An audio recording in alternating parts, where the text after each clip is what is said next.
Hello everyone, स्वागत आप सभी का टोपर स्ट्रेंथ चैनल में। इस वीडियो में आज हम पढ़ेंगे हिंदी का नेक्स्ट टॉपिक क्रिया। क्रिया भी क्या है? एक विकारी शब्द है। ओके, विकारी जो शब्द होते हैं उसके हमने चार भेद पढ़े थे। कौन कौन से थे? संज्ञा, सर्वनाम, विशेषण और क्रिया। ठीक है, ये चार भेद जो थे हमने पढ़े थे विकारी शब्द के। ओके, तो हमने पहले संज्ञा, सर्वनाम और विशेषण हम कर चुके हैं। आज हमारा जो इसमें लास्ट इसका जो भेद होता है वो कौन सा है? क्रिया। ओके, और यहां से क्वेश्चन आता है, चाहे वो क्वेश्चन अकर्मक क्रिया से पूछा जाए, सकर्मक क्रिया से पूछा जाए, क्वेश्चन जरूर पूछा जाता है क्रिया से रिलेटेड। तो आज हम क्रिया ही पढ़ेंगे। अकर्मक किस तरीके से पता करें, सकर्मक किस तरीके से आप पता कर सकते हैं, वो सब चीजें जो है इस वीडियो में हम देखने वाले हैं। ओके, वीडियो अच्छी लगे, क्रिया जो टॉपिक आपको समझ आए तो वीडियो को लाइक जरूर कर दीजिएगा। चलिए शुरुआत करते हैं। क्रिया की हम बात कर रहे हैं। क्रिया का मतलब क्या होता है? वाक्य के जिस शब्द से हमें क्या करने का बोध हो, किसी कार्य को करना। क्रिया होता क्या है? जिस शब्द से हमें कुछ काम करने का बोध होता है उसको हम क्या कह देते हैं? क्रिया बोल देते हैं। ठीक है, जिस शब्द से भी काम करने का बोध होगा वो क्रिया हो जाएगी। जैसे कि मैंने एक लिखा सेंटेंस, मोर नाच रहा है। मोर नाच रहा है।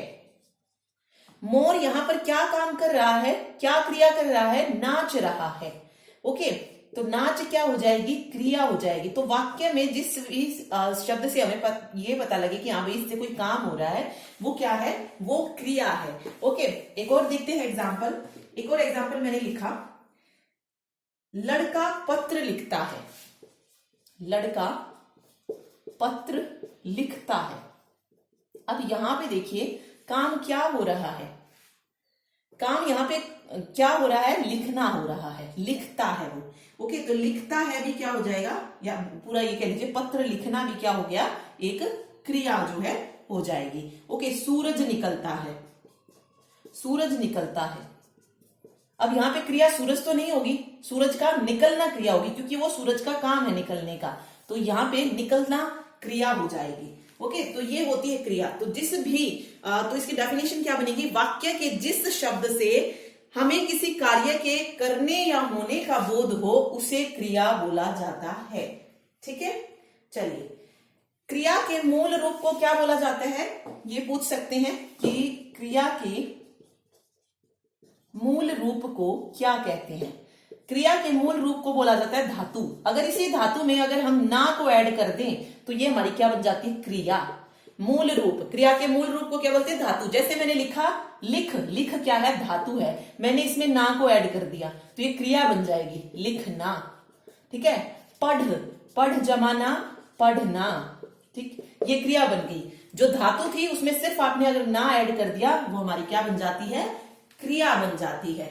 ठीक, इसी तरीके से पी जमाना, पीना, ये भी क्रिया बन गई। क्रिया क्या होती है? जो भी काम होता है वही क्रिया होती है। ठीक है, सो जमाना, सोना, ये भी क्रिया हो गई। तो ये याद रखिए, क्रिया के मूल रूप को धातु कहते हैं और अगर हम धातु में ना को ऐड कर देंगे तो वो क्रिया हो जाएगी। ठीक है, चलिए अब बात आते हैं,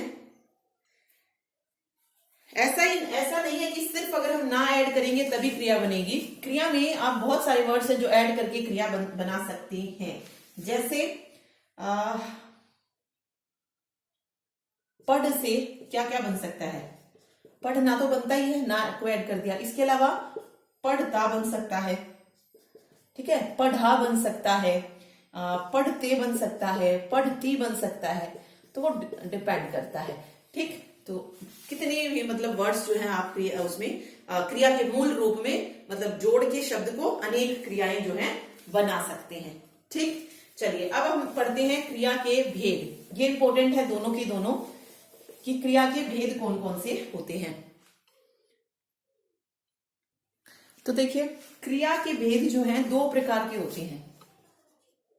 क्रिया के जो भेद होते हैं वो दो प्रकार के होते हैं। कौन कौन से? एक होता है कर्म के आधार पर क्रिया के भेद और दूसरा होता है संरचना के आधार पर क्रिया के भेद।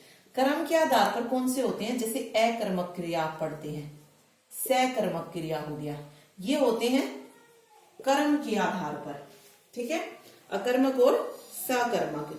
और प्रयोग और संरचना के आधार पर, जैसे सामान्य क्रिया होगी संरचना के आधार पर, सॉरी, या प्रयोग के आधार पर अगर पूछा जाए तो सामान्य क्रिया होगी, संयुक्त क्रिया है, प्रेरणार्थक है, वो हम बाद में पढ़ेंगे। पहले हम कर्म के आधार पर पढ़ते हैं कि अकर्मक और सकर्मक क्रिया क्या होती है। ओके, सबसे पहले हम पढ़ रहे हैं अकर्मक क्रिया, सॉरी सकर्मक, सकर्मक पढ़ते हैं पहले, यस सिंपल अकर्मक ही पढ़ते हैं पहले, तभी हम सकर्मक को अच्छे से समझ पाएंगे। ठीक है, अकर्मक क्रिया पढ़ रहे हैं। देखिए अकर्मक क्रिया की डेफिनेशन क्या होती है, परिभाषा क्या होती है कि जिन क्रियाओं का कर्म नहीं होता है, जिस भी क्रिया का कर्म ना हो, जिन क्रियाओं का कर्म नहीं होता है उसे अकर्मक क्रिया कहते हैं। अकर्मक क्रिया, क्रिया हमें पता है काम होना होता है, कर्म क्या होता है जो उसके साथ होता है, अगर उसमें वो कर्म ना हो उसको हम अकर्मक क्रिया कहते हैं। ओके, जैसे फॉर एग्जाम्पल रमेश सो रहा है। अब आप देखिए सो रहा है, सोना क्या हो गया यहां पे, क्रिया हो गई, और रमेश क्या हो गया यहाँ पे, कर्ता हो गया। कहीं पर आपको कर्म दिख रहा है नहीं। ओके, तो ये हो जाएगा। या फिर होता कि मैं लिखती, एक मिनट, अगर मैंने लिखा होता आयुष पढ़ रहा है, ठीक है, और एक सेंटेंस होता आयुष पुस्तक पढ़ रहा है, पुस्तक पढ़ रहा है। ठीक है, देखिए फर्स्ट सेंटेंस अगर आप देखेंगे आयुष पढ़ रहा है, आयुष क्या है, कर्ता है, ठीक है, पढ़ना क्या होगी, क्रिया हो गई। यहां पे आप देखिए आयुष क्या है, कर्ता है, पढ़ना क्या हो गया, क्रिया हो गई। फिर ये पुस्तक क्या है, पुस्तक है कर्म, कर्म।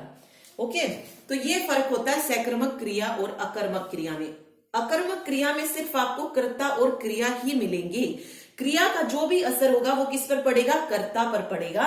और सकर्मक क्रिया में क्या होता है, जो भी क्रिया होती है उसका सारा का सारा भार या कह लीजिए सारी की सारी इंपॉर्टेंस किसको होती है, कर्म को होती है।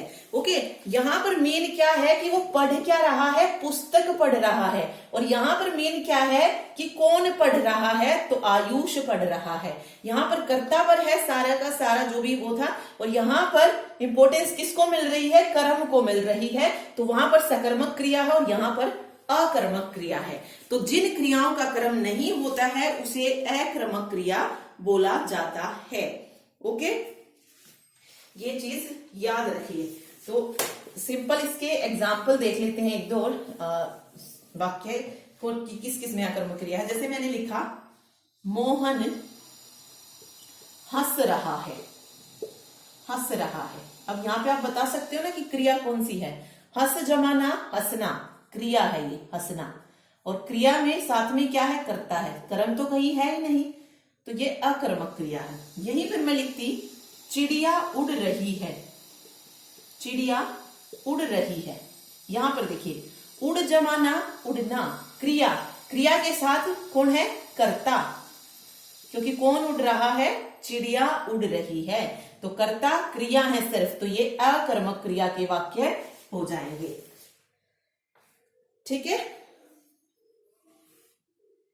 एक और शब्द याद रखिए, क्रिया कैसा शब्द है, विकारी शब्द है, और विकारी शब्द में जो है कर्ता या कर्म के अनुसार परिवर्तन जो नहीं होता है, उसके रूप में कर्ता और कर्म के अनुसार परिवर्तन होता है, सॉरी विकारी में होता है, अविकारी में नहीं होता, जो अव्यय शब्द होते हैं उसमें नहीं होता है, अविकारी में।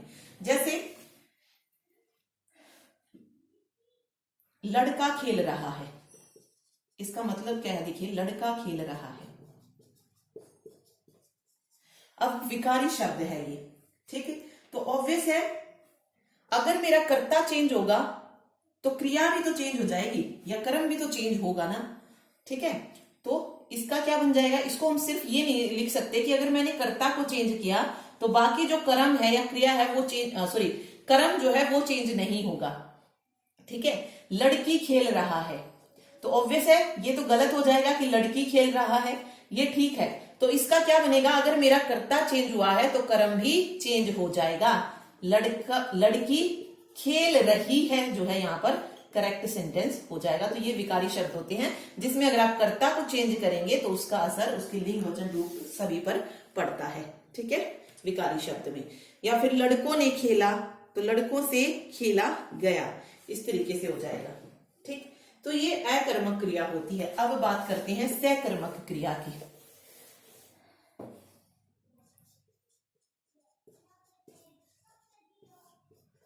सकर्मक क्रिया, देखिए सकर्मक क्रिया क्या होती हैं, जिन क्रियाओं के कार्य का फल जो है कर्ता को छोड़कर किस पर पड़े, कर्म पर जब पड़ता है उनको बोलते हैं। ठीक है, सकर्मक का अर्थ ही क्या होता है, कर्म के साथ।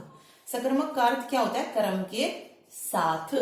ओके, तो जिन क्रियाओं में कर्म रहता है उन्हें सकर्मक क्रिया कहते हैं। जैसे एक एग्जाम्पल लेते हैं, आयुष पुस्तक पढ़ रहा है। पढ़ क्या हो गया, क्रिया हो गई। आयुष क्या हो गया, कर्ता हो गया। और पुस्तक क्या हो गई, कर्म हो गया। ठीक है, तो क्रिया के साथ रहता है कर्म। ठीक, ये याद रखिए। इसके अलावा अलग एग्जाम्पल आप देख सकते हैं कि मोहित टीवी देख रहा है, या प्रणव ने पत्र लिखा। ठीक है,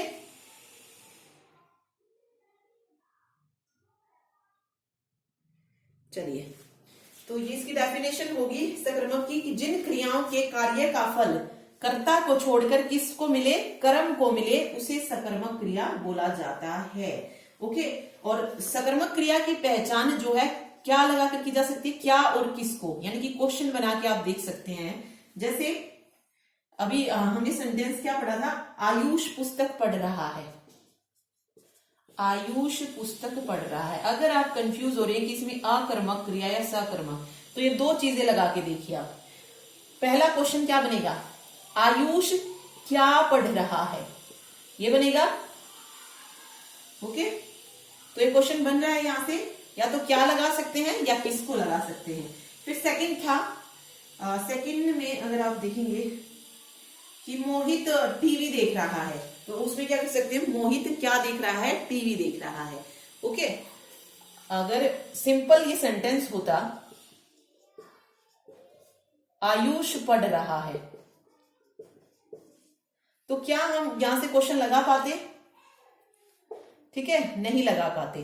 तो इसीलिए अगर हम यहाँ पे क्या को कर पाते कुछ कि आयुष क्या कर रहा है, या कुछ मतलब बनेगा ही नहीं।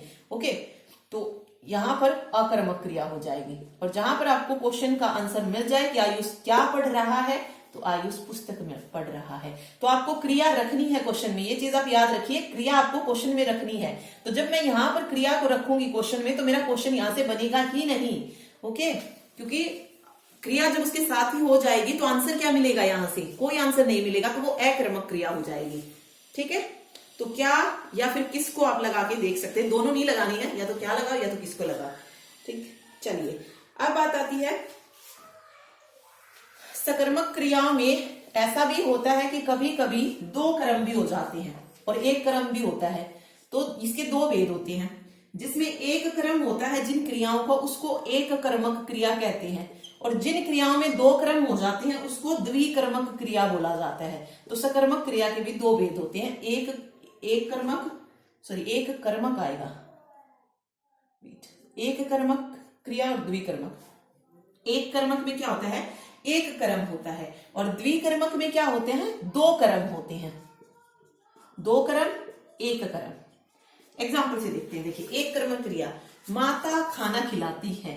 मैंने एक सेंटेंस लिखा, माता खाना खिलाती है। एक और लिखते हैं, दूसरा सेंटेंस मैंने लिखा, माता बच्चे को खाना खिलाती है। माता बच्चे को खाना खिलाती है।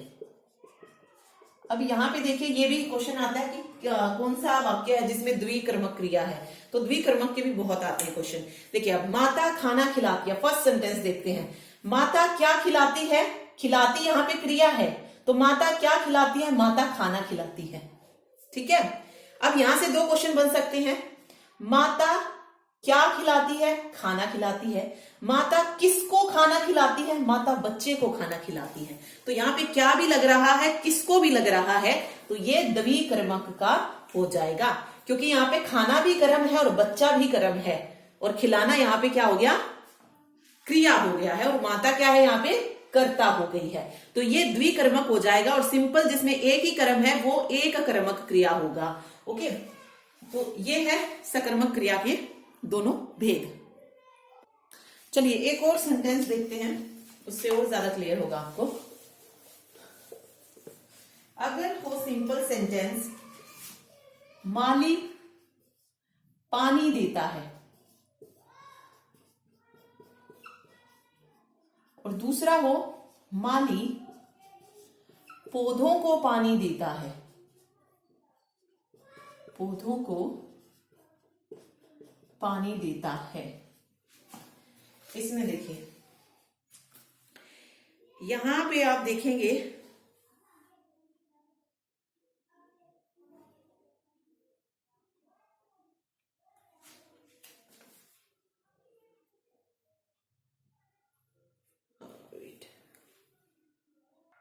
देखिए फर्स्ट क्वेश्चन है, माली क्या देता है, माली पानी देता है। ठीक है, माली किसको पानी देता है, पौधों को पानी देता है।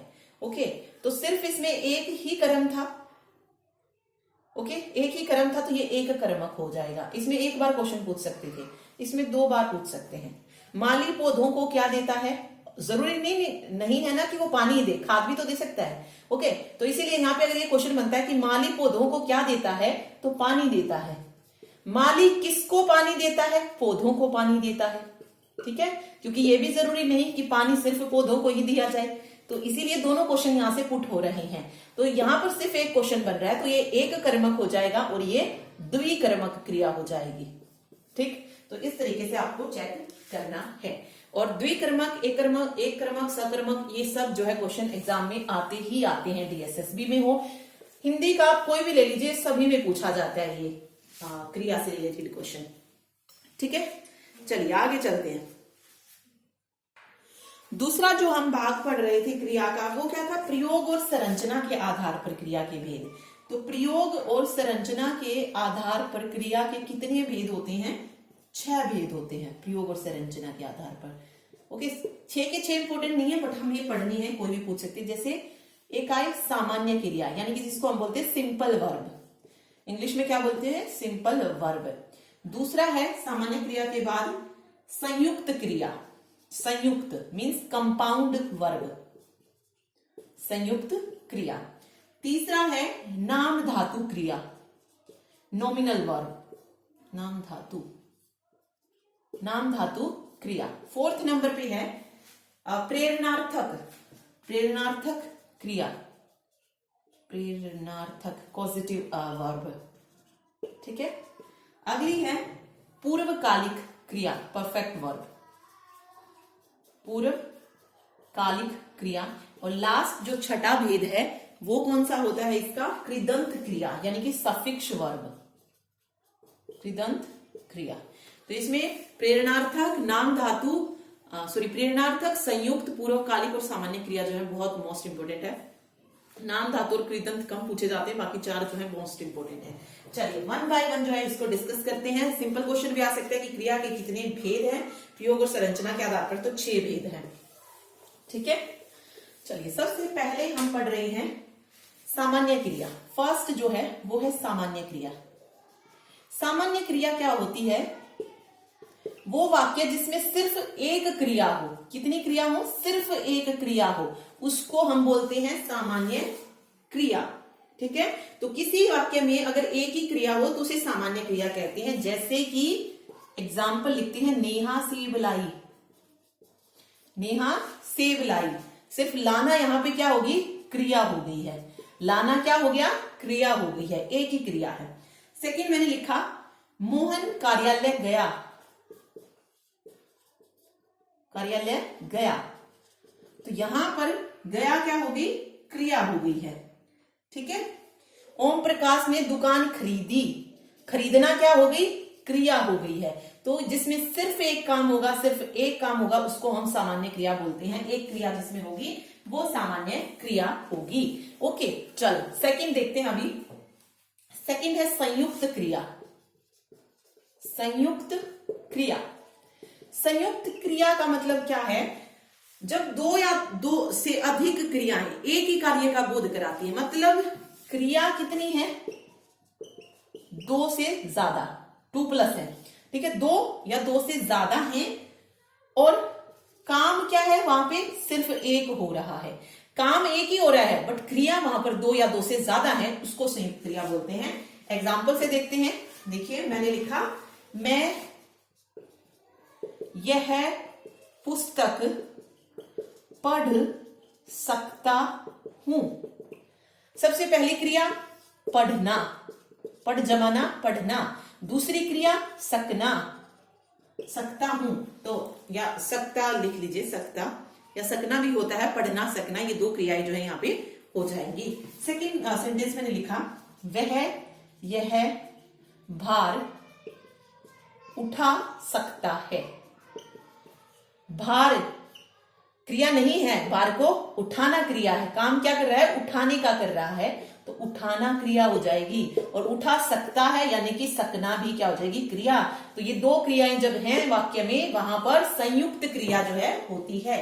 ओके, तो क्वेश्चन आपको ऐसे ही देंगे, पूछ लिया जाएगा इनमें कौन सी क्रिया है, संयुक्त क्रिया है, नाम धातु है, प्रेरणार्थक है, वो आपको बताना होगा।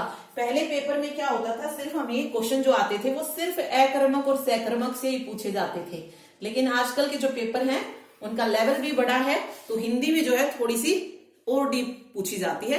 तो ये भाग बहुत इंपॉर्टेंट है इसमें। ओके, चलिए नेक्स्ट थर्ड टाइप पढ़ते हैं। चलिए आगे देखते हैं। आगे जो थर्ड है वो है नाम धातु क्रिया।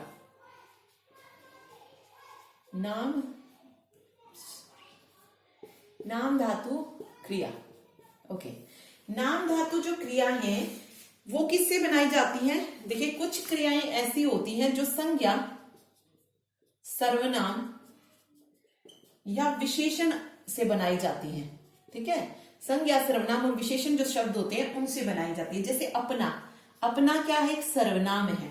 ठीक है, इसी को अगर मैं ऐसे लिख दूं अपना, और क्रिया के लिए हम क्या जोड़ते हैं, ना, अपनाना, क्या हो गया, नाम धातु क्रिया बन गई, क्योंकि ये सर्वनाम से बनी है। ओके, जैसे हाथ, हाथ से क्रिया क्या बन जाएगी, हथियाना, हाथ से हथियाना। तो जो मतलब जो क्रिया संज्ञा, सर्वनाम और विशेषण से विशेषण से बनती है उसको नाम धातु क्रिया बोला जाता है। ओके, एग्जाम्पल देखते हैं अभी। जैसे इसका एग्जाम्पल मैं लिखती हूं, आयुष पाठ दोहराने लगा है। आयुष पाठ दोहराने लगा है। तो दोहराना, दोहराने, ये क्या है, नाम धातु क्रिया हो जाएगी। ठीक है, ओके। इसके अलावा हमें अच्छाई को अपनाना चाहिए, नाम धातु क्रिया हो जाएगा। और क्या हो सकता है, रमेश दरवाजा रंगने लगा है। तो यहाँ पर जो रंगना है, रंगने लगा है, तो ये क्या हो जाएगा, नाम धातु क्रिया, क्योंकि रंग होता है, रंग, यहां से रंगना बन गया, रंगना या रंगने बन गया। ठीक है, कुछ भी जोड़ सकते हैं, ना ही नहीं है जरूरी, बट रंगना रंगने भी होता है, तो ये नाम धातु क्रिया ही हो जाएगी।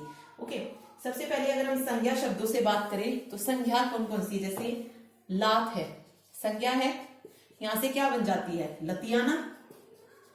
ठीक, बात, बतियाना, बतियाना, ये संज्ञा से बनती है शब्द। शर्म है, शर्माना। ठीक, ये संज्ञा से बन गई। सर्वनाम से मैंने जैसे अपना, अपनाना हो गया। विशेषण शब्द जैसे दुबला होता है, तो दुबला से क्या होता है, क्रिया क्या बन जाएगी, दुबलाना, दुबला से दुबलाना। और ठंडा से ठंडाना, ठंडा भी क्या है, ठंडा भी क्या है, विशेषण है, तो विशेषण से क्रिया ठंडाना, ये हो जाएगा। ठीक है, तो ये नाम धातु क्रिया होती है। फोर्थ टाइप देखिए क्रिया का कौन सा होता है। फोर्थ होता है प्रेरणार्थक क्रिया। प्रेरणार्थक क्रिया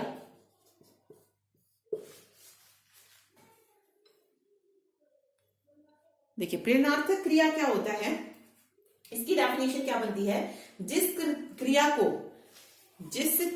को कर्ता स्वयं न करके दूसरे को करने के लिए प्रेरित करे, और वैसे प्रेरणा दे किसी को, दूसरे को करने के लिए प्रेरित करता है, उसको प्रेरणार्थक क्रिया बोला जाता है। जैसे राजेश अंशु को पंजाबी पढ़ाता है। राजेश किसको पंजाबी पढ़ा रहा है, कर्ता स्वयं नहीं कर रहा है उस काम को, किसी दूसरे को पढ़ा रहा है। तो यहां पर पढ़ाना क्या हो जाएगा, पढ़ाता है। पढ़ाना यहाँ पे क्या हो जाएगा, सॉरी पढ़ाता, नोट पढ़ाना, पढ़ाता क्या हो जाएगा, प्रेरणार्थक क्रिया हो जाएगा, क्योंकि वो किसी और को दे रहा है, वो अपने आप नहीं कर रहा है। ओके, जैसे मैंने लिखा अमन दादाजी को सड़क पार कराता है। कराता क्या हो जाएगा, प्रेरणार्थक क्रिया हो जाएगा। ठीक है, तो जिस वाक्य में इस तरीके के वाक्य है, पढ़ाता, कराता या और भी बहुत सारे वर्ड्स होते हैं, तो वहां पर जो है क्या होगा, प्रेरणार्थक क्रिया होगी। तो सिर्फ इतना याद रखिए कि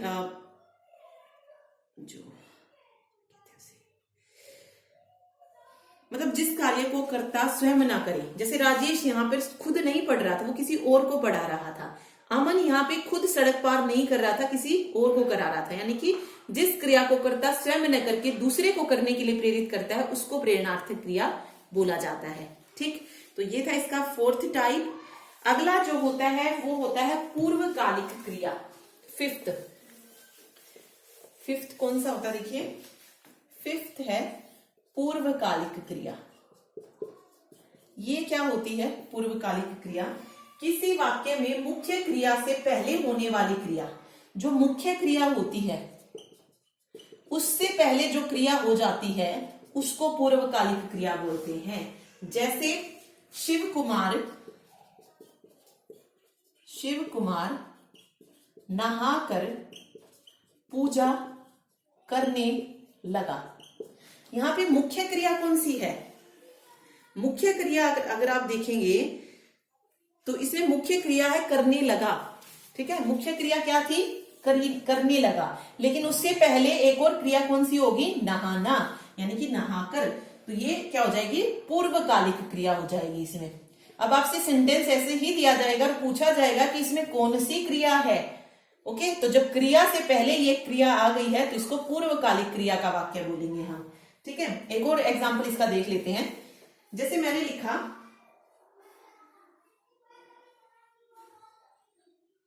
टीना लड़कर मायके चली गई। अब यहां पर मुख्य क्रिया क्या है, उसका जाना, चले जाना, तो चली गई क्या होगी, यहां पर मुख्य क्रिया होगी। लेकिन उससे पहले एक और क्रिया पूरी हो गई है, कौन सी, लड़ना, तो ये पूर्वकालिक क्रिया हो जाएगी।